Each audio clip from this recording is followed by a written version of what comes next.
On entend beaucoup parler d'actions. Ouais, il faut acheter des actions d'entreprise, c'est important pour développer ton patrimoine financier.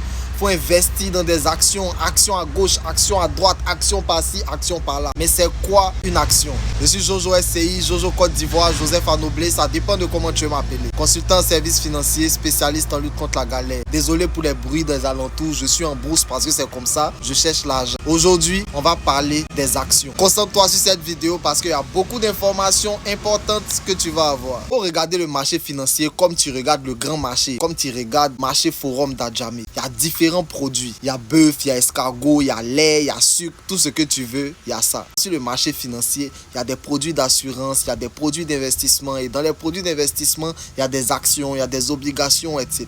Les actions sont des produits existants sur le marché financier. Par définition, une action, c'est une part du capital d'une entreprise. Quand tu achètes une action d'entreprise, tu achètes une part du capital de l'entreprise. Tu achètes une partie de l'entreprise. Mais pourquoi une entreprise aura besoin de toi, monsieur Kwasikan, pour acheter des actions chez elle? Supposons tu as ton frère Saint Traoré Mohamed qui a son garage. Pendant des années, tu as vu que Traoré Mohamed a développé son garage avec son propre jeton. Il a fait du mieux qu'il pouvait. Tu vois que la Traoré Mohamed a de la clientèle à fond. Traoré Mohamed lui-même, il sait qu'il est à l'heure là. Dans le quartier, c'est lui qui contrôle. Il a tellement confiance en son potentiel qu'il sait que s'il investit encore plus dans le garage, il va avoir encore plus d'argent qu'il ne génère actuellement. Le problème, c'est qu'il n'a pas suffisamment de fonds. Qu'est-ce que Traoré Mohamed va faire? Il peut aller demander crédit, il peut demander le love money, c'est-à-dire qu'il y a des gens qui vont lui donner l'argent sans même demander remboursement, juste parce qu'ils ont confiance en Traoré Mohamed. Mais il peut aussi appeler des investisseurs pour dire: ah, misez telle somme dans mon entreprise, en échange, vous aurez telle somme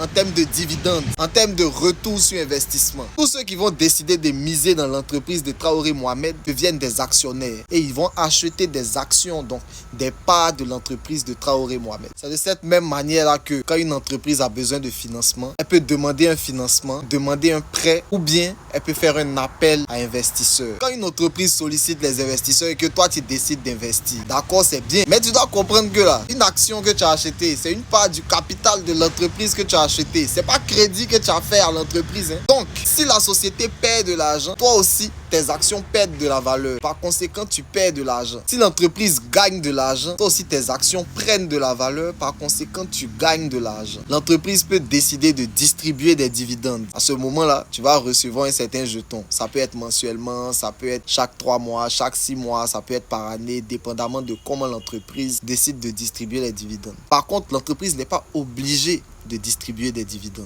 Dans tous les cas, cette entreprise-là a un devoir de résultat vis-à-vis de ses investisseurs. Donc, c'est de votre droit de recevoir des rapports de rendement. Vous avez le droit de participer à des assemblées générales, c'est-à-dire les réunions que l'entreprise va faire par rapport à des changements sur l'entreprise, etc. Vous avez le droit d'y participer.